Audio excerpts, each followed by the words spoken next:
Sabato 23 maggio, San Desiderio Vescovo.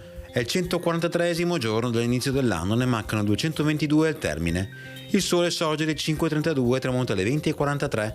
La luna si leva alle 12:38 e tramonta alle 1:53.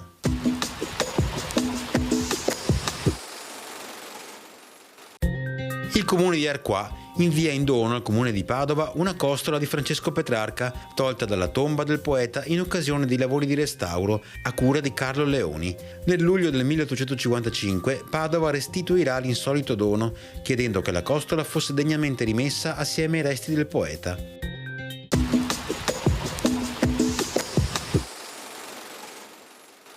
Le previsioni per domani: prevale un cielo sereno o poco nuvoloso, ma con degli addensamenti da metà giornata, specie su zone montane e parte di quelle pedemontane, associati alla possibilità di qualche pioggia anche a carattere di rovescio o temporale.